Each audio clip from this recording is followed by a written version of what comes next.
Mirë se erdhët në Reze Dielli.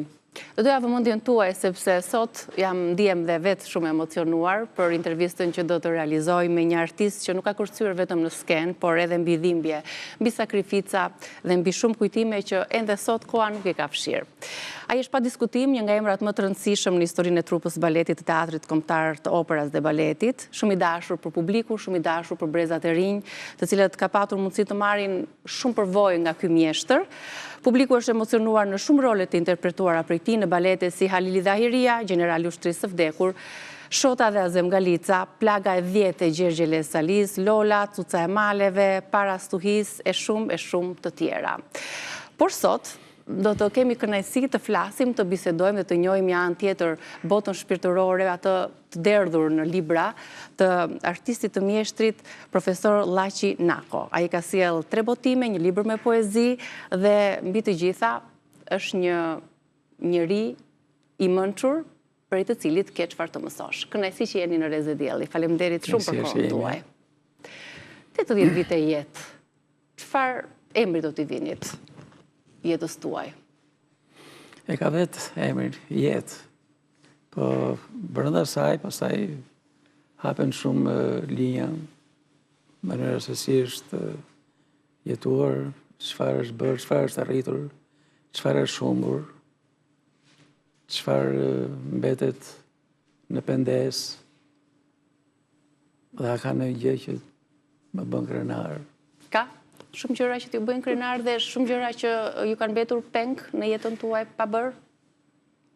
Po, fakti është që pjesa më vitale e jetës ka qenë në një sistem që nuk kam qef të bëj temë, por që nuk arrita do të shpërfaqja të çfarë kisha nga brenda.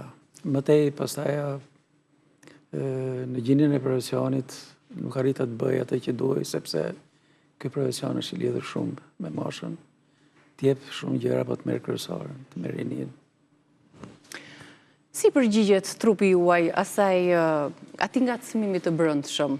Sepse besoj se kur dëgjoni një muzikë të bukur, gjithmonë ju vjen ajo dëshira për ta kërcyer atë muzikën e bukur. Kërcimi i fundit ka qenë tangoja me bashkëshorten tuaj, apo jo? Në ditën tuaj të lindjes. Po, ishte një çast emocional, ishte një çast që thoshte shumë, sepse vinte nga brenda, vinte me shumë sinqeritet, me shumë ndjeshmëri dhe me shumë histori brenda. Po them sepse kemi nisur jetën me flok dhe po e mbyllim të zbardhur. Po shumë thinja, shumë mençuri, shumë fisnikëri, shumë sakrifica, shumë dije. Si të doni që t'ju thrasi njerëzit sot? Llaqi Nako, mjeshtri i madh, artist i madh apo njeriu i madh? Ja. Janë nuk qëndrojmë, gjykoj unë, sepse madhështia e njeriut qëndron ke thjeshtësia e tij. Nëse njeriu është i thjeshtë, është modest, nëse ta quajmë madhështi këtë përmas, njeriu ta ruaj brenda vetes së vet, atëherë edhe mundet për shkak që ta mbaj kokën drejt, të ketë kurajë të shikoj të tjerët në sy, as mos ta kthej kokën majtas, as djathtas, as ta ul, as ta ngrej më lart, po ta shikoj drejt për drejt. Edhe kur merr si raport të njëjtën shikim, ndjehesh shumë mirë, merr jetë. Për një artist, profesor Nako, dhëmb më shumë lodhja, sakrifica e gjithë viteve në karrierën tuaj, ajo gjakosja e këmbëve, ajo dëshira, ambicia, këmbgulja për dhënë maksimumin, për përfaqësuar veten Shqipërinë, se të flasim më pas për gjithçka që ju keni sjell, aq sa do mundemi përmes kohës. Vlen ose lëndon më shumë pikërisht kjo sakrificë, kjo lodhje apo haresa? Di që nga intervistat që ju keni dhënë, e keni shprehur një lloj pak kënaqësie nga institucionet, cilët nuk ju kanë vlerësuar aq sa duhet për gjitha meritat që ju keni. Shikoj, në thelb njeriu kur vjen në jetë dhe merr një drejtim, merr një rrugë, në thelb bën detyrën. Bën detyrën ndaj vetes, ndaj familjes, ndaj shoqërisë, ndaj gjithçka që e rrethon. Njeriu s'ka pse të ndruhemi ta themi, në brendësi është egoist dhe pretendon mbase me drejt, mbase pa të drejt, që të ketë vëmendje më shumë nga gjithçka e rrethon atë për punën që ai ka bërë. Jo pa qëllim, thashë, në fund kam bërë detyrën për shumë gjëra, ose më sakt, për të rrit modestin, për disa gjëra, gjykoj që kam bërë të tillë gjëra në fushën e artit që më bëjnë të ndjehem mirë për veten time, sepse produkti punës time është duar të fitur mirëpritur nga publiku. Ka emra, padyshim që nuk do t'i zënë në gojë këtu, që sot janë dominant në skenët, jo në skenën e teatrit operës, jo, por edhe më gjerë në disa skena të Europës dhe më tej. Kjo më bën të ndjehem mirë, sikundërse më bën të ndjehem mirë dhe ndaj telefonat, ndonjë SMS që më kujtojnë brezat e tërë që ju sikundërse keni nuk më nxjerrë. vjen mirë nga ana tjetër, por që prap, duke medituar brenda për brenda vetes time, them që po pretendon më shumë nga se. Pse? Sepse jeta ka të tillë dinamik që s'ta kanë ngjen në thonjza. Absolutisht është detyrë ta kenë ngjen në fakt, profesor, institucionet, për t'ju dhënë meritën që ju meritoni për kontributin që keni dhënë. Dhe ndoshta kjo duhet të jetë një thirrje për të gjitha institucionet për t'ju vlerësuar për gjithçka që ju keni dhënë për artin, për baletin. Kështu që nuk është për të qenë modest në këtë pikë. Kushdo që dëgjon këtë bisedë, patjetër që do doja ta merrte në konsiderat. Ju me çfarë pensioni jetoni sot?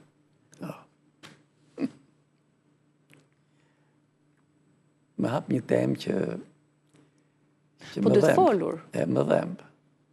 Më dhemb me gjithë këto shtesat, thrimet që i mbledhin bashk, i lagështojnë, po e them shumë me gjuhë metaforike, edhe bëjnë një lloj tul buke. Nga 270 ka shkuar 290. E tmerrshme. Nga të cilat 90 bëjnë ilaçet. E tmerrshme. Përsëri, fëmijët janë ata që kujdesen për këta prindër që do si do kanë dhënë jetën e tyre në fundit. Na kanë përfaqësuar dhe na kanë ngritur nivelin e artit në nivelet më të larta, me dinjitetin më të madh. Dhe ja ku është modestia me të cilën ju karakterizon një mendje ndritur siç jeni ju. Më vjen shumë keq, profesor. Për gjithçka, për shumë artistë që kanë mbetur në hije të pavlerësuar, është një lloj revolte. Lejo të tregoj një episod që më ngacmove, më ndjes që po të flas në njëjës, po të drejtohem në njëjës. Po jam ndjerë, se drejtë e mori, po thëmë, duke qenë në art, duke marrë me artin, duke marrë me librin, në thelb merresh me ndjeshmërinë e brendshme, me qartësinë e mendjes. Dhe njeriu ka nevojë që ta ushqejë këtë shpirt me këtë ndjesi. Kam qenë në një rast që hyn tek unë, hyn megjithëse spontan për atë që ma krijoi rastin. Për mua ka mbetur një dritë e brendshme, mirënjohje, sepse u bë një koncert recital në teatrin e operës, vite e vite më parë. Një ish në zonës që bëri karrierë dhe vazhdon edhe sot kësaj dite karrierën në Amerikë. Bëri një recital në teatrin e operës dhe pata një ftesë edhe shkova me një kolegun tim, i thash je i lirë, po dhe jam, shkojmë thash kështu. Po pa tjetër me kënaqësi shku. Filloi çfaqja dhe vetë personi e moderonte çfaqjen. Dhe në një moment, pasi mbaroi një duet, mori fjalën dhe tha që më vjen mirë, tha, që sot në këtë sallë, tha, shofta një person që ka pas një rol decisiv në jetën time, e tjera, dhe ky tha është Laqenako. Them drejt një mbushit me lot, pse? Sepse më grita në këmbë, që e përshëndeta dhe gjithë salla doktorkiste. Më mbush zemra, më bë kur thot po dhe më bë zemra mal. Për këtë ka nevojë artisti. Absolutisht. Kjo është mbushja ushqimi i shpirtit, se për ato lufton, për ato punon, për ato publik, për ato duartukitje, për ato mirënjohje. Profesor, publiku sigurisht ju njeh balerinë solist i parë në Teatrin e Operës dhe Baletit, koreograf dhe artistkene, por më pas erdhën romanet dhe poezit, për cilët nuk keni folur aq shumë, kështu që do doja të ndalesha se si lindën romanet tek ju. Si kaluat, brenda artit janë dhe e shkruara, por sa të ndihmoi baleti për të shprehur atë gjuhë që ndoshta përmes lëvizjeve nuk e shpreh dot, por e derdh aty në rreshta? Në fakt, libri ka qenë dashuria ime e parë, dashuria ime e vërtet. Dhe me vërtet, sepse njeriu shpesh kujton, por nuk. Mua më ka shoqëruar libri, sepse në kohën, dhe të që jam i moshëm, në kohën time, kur isha në hapat e parë të jetës, asgjë s'kishim përveç librit. Por shqyqër kishte botë time, të vazhdueshme, të larmishme. Jeni lidhur me letërsinë ruse. Po, veçarisht letërsia ruse, me autor të mëdhej. Dhe ajo që them, ose që dua të them, është që në atë moshë ka filluar të imitoj. Dhe shkallë, derisa arrita ke veprat e Shakespeare-it, të shqiperuara, jo të përkthyera, po të shqiperuara nga Fanoli, arrita dhe unë të vargëzoj, të guxoj, po gjithmonë brenda për brenda vetes time. Megjithëse ishim brenda vetes time, ato më ndikuan shumë në rritjen një lloj ndjeshmërie për figurën artistike, për metaforën, për epitetin, për krahasimin, për gjithë të figurat letrare, edhe provoja të shkruaja her pas here, dhe kisha krijuar, si më thënë, një fond të vogël, në një komodin, se këto ishin biblioteka. Me poezi, me novela, me paragrafe? Me poezi, kam pas bërë një herë, një poem, madje kam bërë dhe një roman që po ta kisha këtu e ruaj, të shkruar me një laps kopjetiv, voluminoz. Ka gjëra interesante, ka gjëra naive, ka gjëra që, si më thënë, por që spunton e novelave e keni marrë nga ngjarje reale, apo jo? Ju ngacmoni nga një ngjarje, nga një ndodhi, si ajo ndodhia që ju e keni rrëfyer në Kishën Katolike, të një vajze të hishme, brillante, që ecte dhe qëlloi që nuk ktheu përgjigje një lypsi aty, po historia e Ersit që unë e kam lexuar dhe po flisni pak më herët, që të rëmben në mënyrën se si ju e keni përshkruar dashurinë e bukur të Ersit dhe Nikos, Ersi Nikut, një arkitekte, Niku një piktor, një dashuri e bukur, por që përfundon më pas në mënyrë tepër tragjike.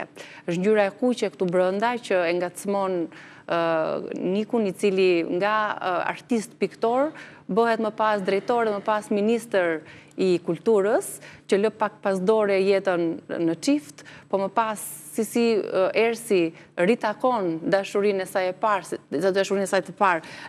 Libri fillon me një dasëm faktikisht, fillon me atë thyrjen e asaj gotës së verës, me atë ngjyrën e kuqe që ngacmon Nikun. Po çfarë frazash dhe çfarë se si kalojnë linjat e fabulës është maramëndse, shumë e bukur. Faleminderit.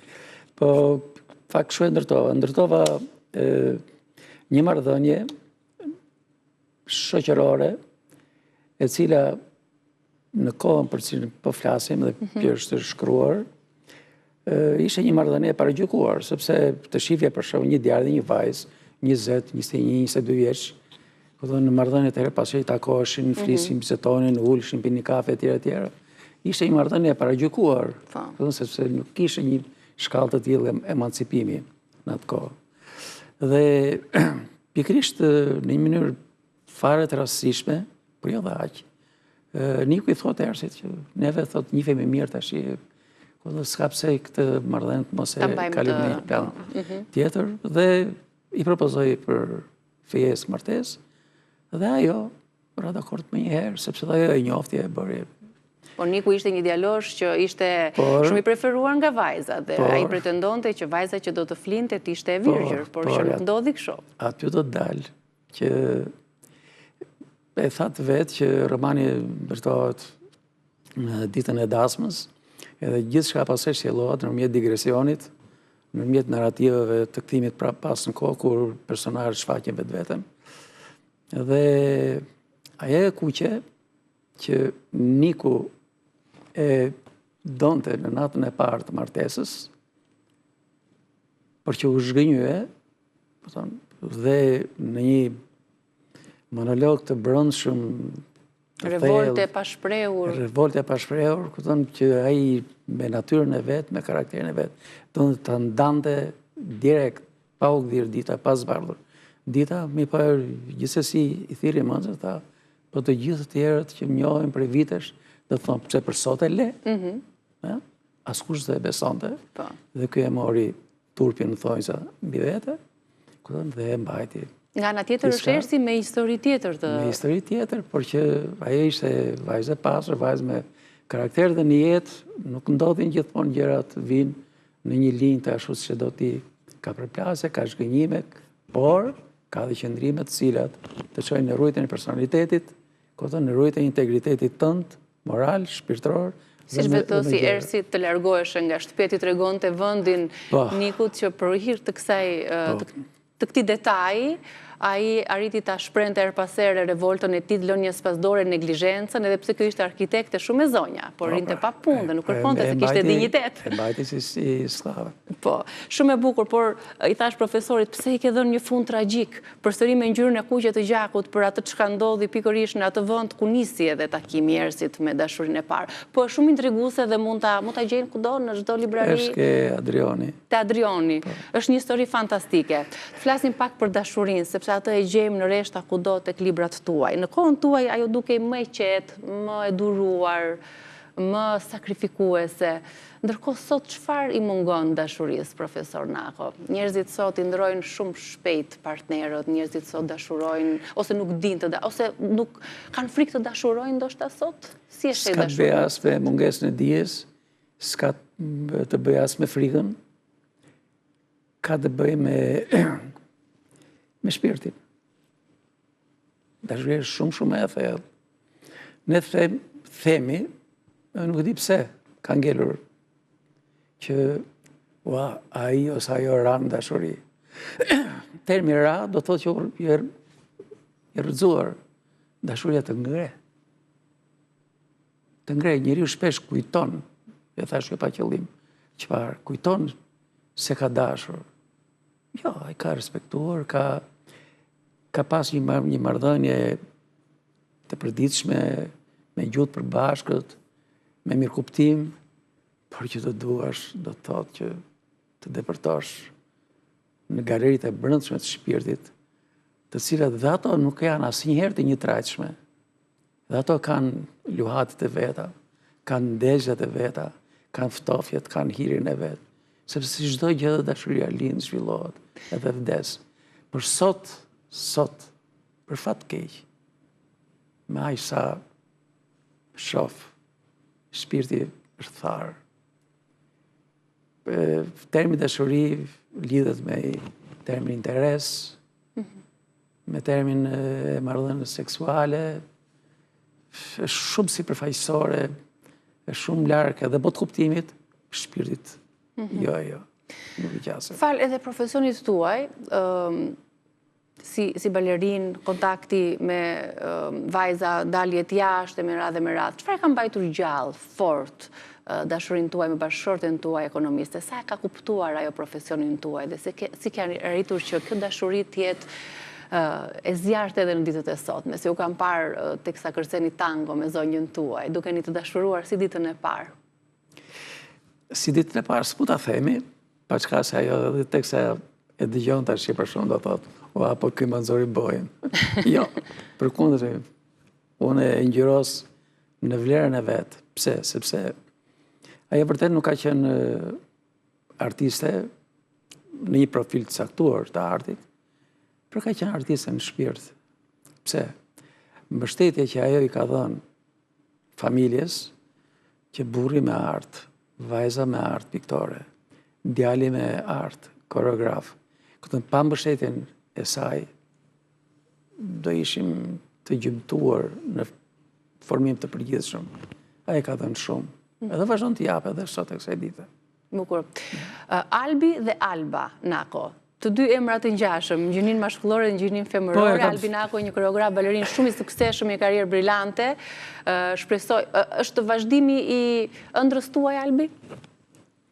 Edhe më tej. Edhe më tej. Pra, doni t'ju që Albi të ishte në rrugën tuaj, apo ai u zbulua si talent edhe patjetër që do ta kultivoni më shumë? Të drejtën, e kam thënë diku që Albi është jo është futur, po e kam futur në mënyrë krejt rastësore në balet, sepse në fëmijëri ai ishte pak shëdet lig, ka pas një mikrob tek grykët që smurri shpesh nga grykët, dhe unë thash po e provoj që të forcohet fizikisht, pas të merret drejtim. Po e pash që më surprizoi hap pas hapi, derisa kur më tha një ditë që do bëjmë koreograf, thash mjaft, thash, vazhdojmë. Mirë po më tregoj një krijim koreografik që mua më befasoi. Dhe në çdo krijim që bën për ka shumë vite, deri më sot ai prapë më befason. Sepse është shumë skrupuloz në detaje, në konceptim të konfiguracionit të përgjithshëm të numrit, të cilin nuk e shfaq thjesht si divertisment, por jep një ide që e bën më të vërtetë, e bën më të plotë. Bukur. Ky është ai që është në ditët e sotme.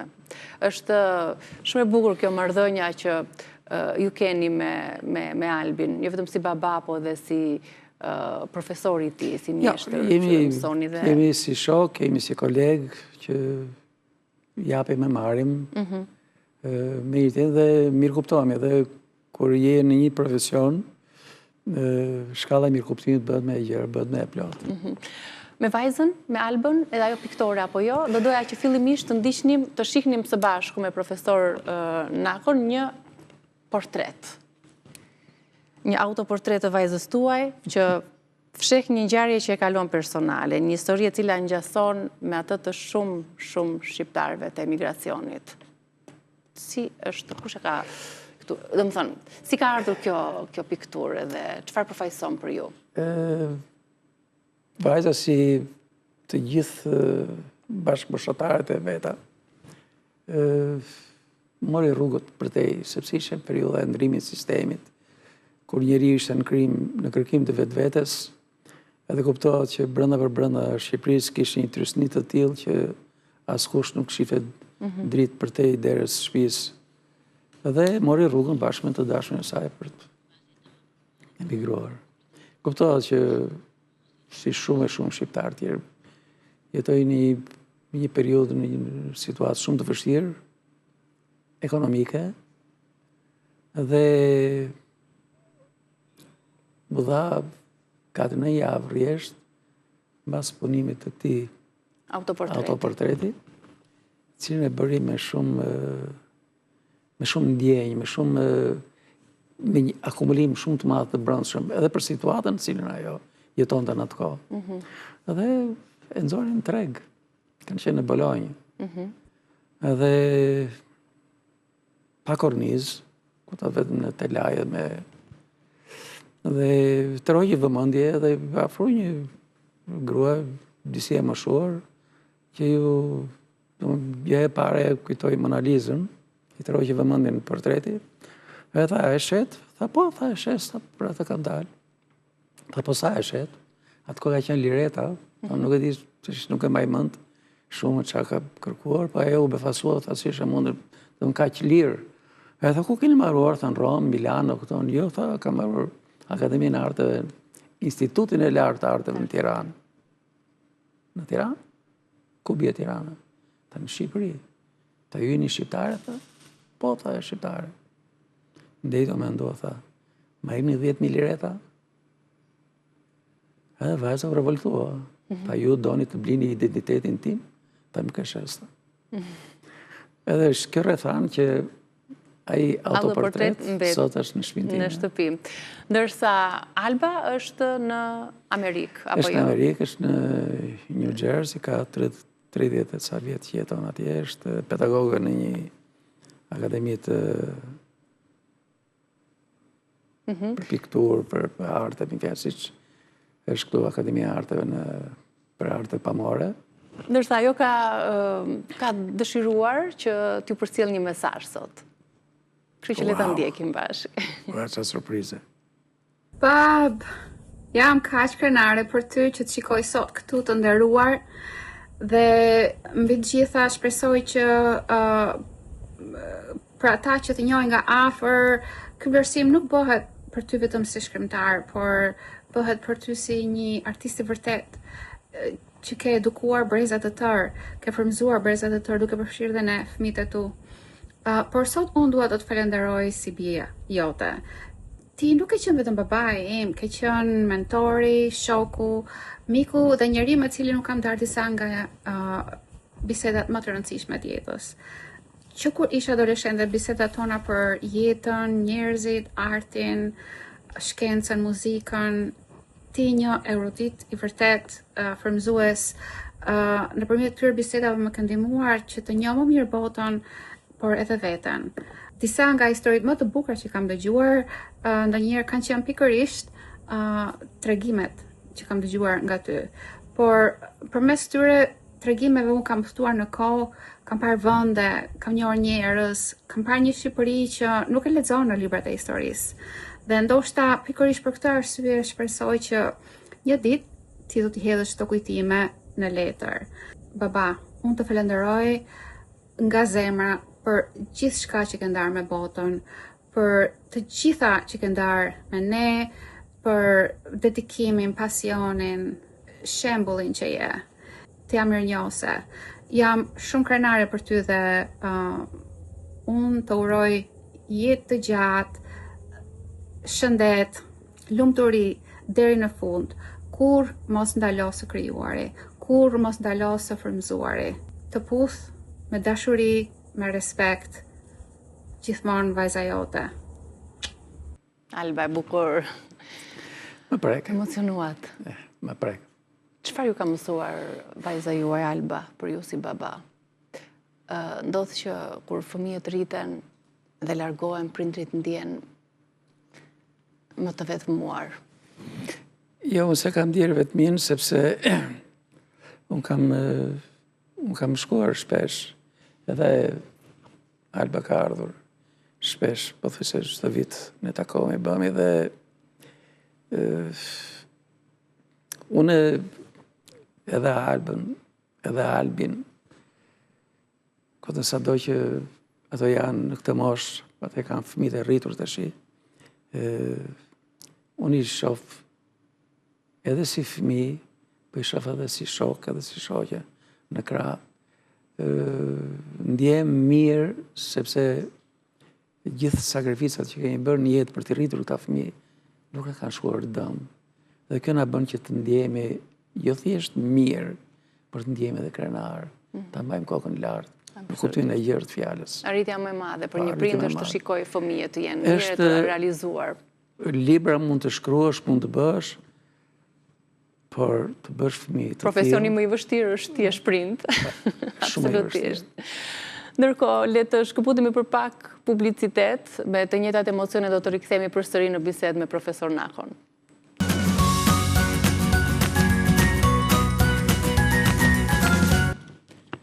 Mëkat. Tashmë që gjithçka është zhndëruar në hi, nën të, përse i trazon kongjit e zbeht? Të vehtmit të shmitar, kur digjeshim e bënim flak, unë dhe ti? Thëngjit e kujtimeve do shuhen, si të shuhen yjet kur del nata. Dhe hiri do ftohet si në faj, si që ftohen të vdekurit. Ti Mos piko lot për mbi ta, se era e harrimit zor ta shpërndaj. Më pas, e dim të dy. Edhe në ëndra unë dam, jo se ëndrat nuk jetojnë gjatë, por gjithçka kishte ndodhur, s'ishte ndonjë mëkat.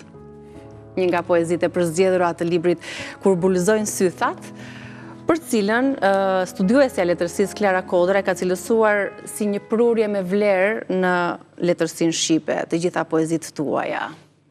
Ju keni një të preferuar? Tash Ku ndjeni më lirë, te poezia apo te novela të shkruani?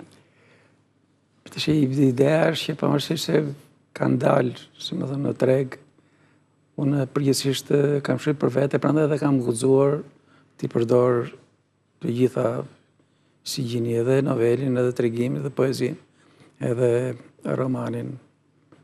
Ndërtëm ka pëlqyer fabula, ndërtëm më pëlqejnë epigramet, aforizmat, paçka se janë shumë të vështira. Po janë produkti një akumulimi të brendshëm që në një moment saktuar shpërthejnë, dalin. Po. Shkruani shkurt, në mënyrë lakonike, është e vështirë të shkruash shkurt? Më kujton shprehjen e një politikani të hershëm që thoshte që po ju shkruaj gjatë, s'kam kohë të shkruaj shkurt. Është shumë e vështirë. Është epigrami që është një koncentrat. Fjala vjen. Mund të citoj, thjesht për raport, me që lexova një nëse të kisha krah gjigant dhe t'i shtrija në pafundësi, globi do vendosem i gjoks dhe do mbillja në të dashuri, vetëm dashuri. Ose Shumë e bukur. Sigur pas çdo rrudhe që kam, mos të më bënte prit vdekja, veç një ditë për të qenë i ri, gjithë rinin do t'jepja. Dëshirë e të gjithëve, kur vjen një mosh. Ose vetëm e ne shqiptarët më të ndodhë kjo çudi, të uritur në bollok dhe të ngopur në uri. Ose sikur toka të ishte, deti të ishte tokë dhe toka të ishte det, peshqit do të ishin llafazan, ndërsa njerëzit peshkaqen të vërtet. Shumë të bukura. Çfarë është duke shkruar profesori aktualisht? Poezi apo tregim, novel? Me çfarë jeni duke u marrë dhe a do të ketë, siç ishte edhe kërkesa e thellë e vajzës tuaj, një autobiografi të Llaqin Akos? Është e vështirë shumë. Është e vështirë sepse kam tentuar dhe kam rënë kontradikt në konflikt me veten time. Sepse në mënyrë kështu spontane kam filluar të zbukuroj gjërat. Kam thënë jo, kjo s'është. Sepse çdo nuk mund të dalësh jashtë kornizës së letërsisë.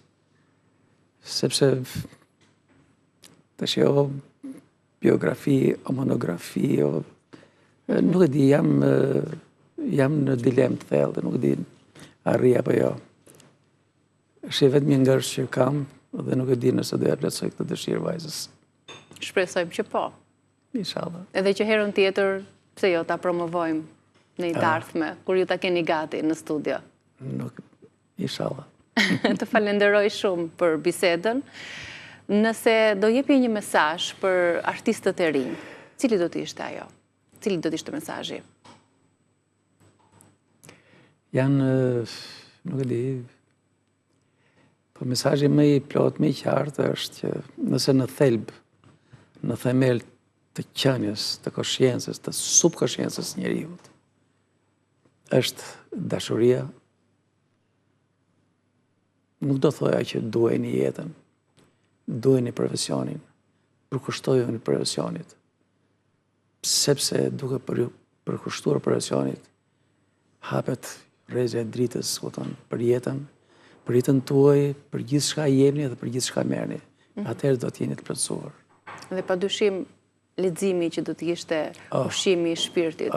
Në një botë kur të rinjt nuk arrin dot të shohin dhe të lexojnë deri në fund një status, jo më një libër për shkak të rrëmbimit që i ka bërë teknologjia vëmendjes, edhe videot janë të tilla, algoritmi është i tillë, gjë që ju e keni thënë dhe në intervista, është ngrënje e trurit.